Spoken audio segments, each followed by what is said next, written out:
Ghetto Reality é um álbum de 1969 composto e interpretado por Nancy Dupré em um grupo de crianças de Rochester, Nova York. Todo o álbum é uma mistura de expressão musical, educação e consciência social, mas há uma música que para mim se destaca, a faixa número 6 intitulada I Want. Através de uma letra que questiona o que queres para o Natal, esta canção passa uma mensagem nítida de autoconfiança e reivindicação, expressando, em resposta, um desejo de liberdade e afirmação de direitos. I want my freedom. I want it now. No fundo, o objetivo de Nancy Dupré era, através da voz de uma criança, mostrar os problemas e as dificuldades que, neste caso, a comunidade afro-americana passava, adaptando isso ao contexto do Natal. Os tempos mudaram, mas há coisas que se mantêm. Por cá até pode não haver guetos, pelo menos no sentido americano, mas há na mesma zonas pobres, pessoas pobres que vivem com dificuldades e para as quais o Natal é apenas mais um dia. Segundo dados divulgados recentemente pelo INE, há mais de 2 milhões de pessoas em risco de pobreza ou exclusão social no nosso país.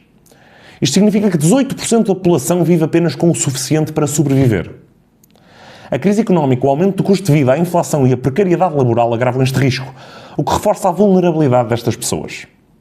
Para além disso, há também quem viva, de facto, em situações de pobreza extrema, entre os quais os sem-abrigo e os desalojados, cujo número tem vindo a aumentar de forma alarmante.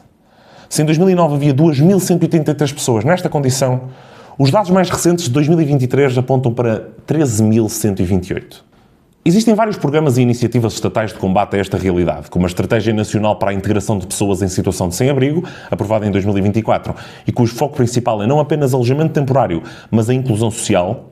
O programa Housing First, de 2023, que fornece suporte habitacional específico para pessoas em situação de sem-abrigo, facilitando o acesso à habitação estável sem exigir condições prévias de recuperação ou preparação, e a Lei de Bases da Habitação, que prevê o direito à habitação e mecanismos de proteção para cidadãos em risco de despejo ou sem moradia.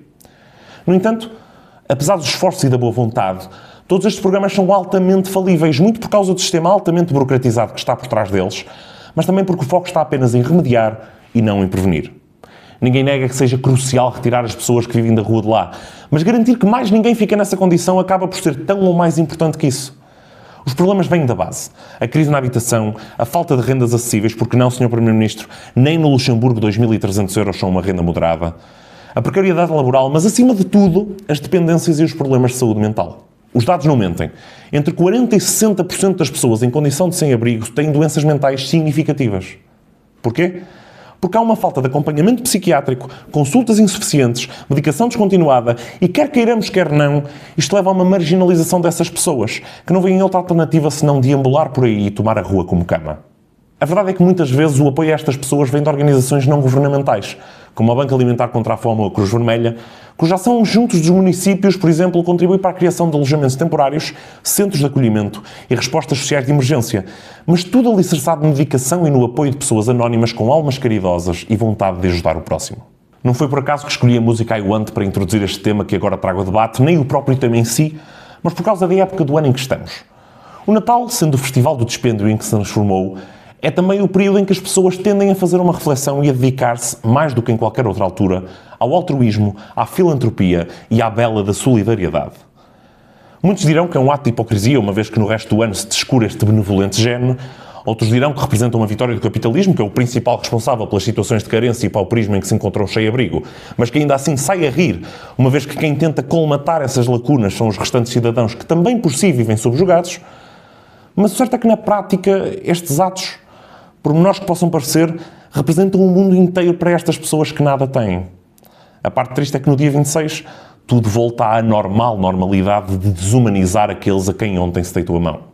Só este ano, as 5 maiores autarquias do país gastaram mais de 2 milhões de euros nas decorações de Natal. Para além da estranheza que esta abolição temporária do princípio de laicidade do Estado me provoca, também acaba por ser revoltante perceber que há um tão grande investimento em luzes LED coloridas, mas não na garantia de que as pessoas que por elas vão ser iluminadas têm sequer o que comer quando chegar a consoada. Porque sim, a verdade é que se não fossem as organizações, como eu já referi, do Banco Alimentar contra a Fome, muitos teriam dificuldade em garantir a sua alimentação básica. Mas falemos disso. Em Portugal são desperdiçadas anualmente cerca de 2 milhões de toneladas de comida. Enquanto isto, no último ano, o Banco Alimentar foi capaz de, com a ajuda de 42 mil voluntários espalhados por 2 mil superfícies comerciais, angariar 27.448 toneladas de alimentos que permitiram ajudar perto de 380 mil pessoas com carências alimentares comprovadas. No Natal, ainda se acentuam mais estas desigualdades, uma vez que a pressão do consumo, do simbolismo da ceia e da família, impõe um distanciamento ainda maior entre quem come batatas com bacalhau e quem apenas precisa de um prato quente para se aquecer naquela noite fria. Felizmente existem cantinas sociais e instituições que promovem refeições solidárias nesta época, primando pela defesa da dignidade e da humanidade dos sem-abrigo, que têm ali um lugar onde ainda se conserva uma réstia do espírito de Natal que tanto se apregoa por aí. Fora da realidade sazonal também existem, nas grandes cidades, redes de apoio aos sem-abrigo, como por exemplo o Núcleo de Planeamento e Intervenção Sem-Abrigo do Porto, que durante o ano 2024 serviu cerca de 278.926 refeições a pessoas nesta situação, o que, mesmo sendo louvável e até emocionante, continua a não ser suficiente. Porque a caridade e os abrigos temporários são um bom começo, mas a experiência internacional vem mostrar que nenhum país conseguiu resolver o problema sem começar pelo investimento nas habitações permanentes.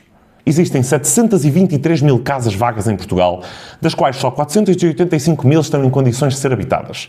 No entanto, apenas metade destas, 236.927, estão no mercado para venda ou arrendamento, o que significa que há 248.534 casas vazias no nosso país que nem sequer representam uma possível solução para a crise sem precedentes que se vive na habitação.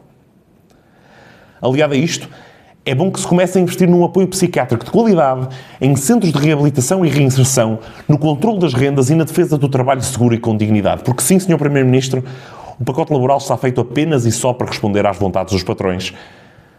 Porque, como eu defendi no início, é bom que se aposte não só na resposta, mas na prevenção. Para terminar, proponho só um exercício. Quando os senhores espectadores estiverem sentados à mesa na ceia de Natal, reflitam sobre este assunto. Olhem pela janela, vejam o frio que se faz sentir na rua e apercebam-se do quão sortudos são e do quão incerta a autoria da vida pode ser.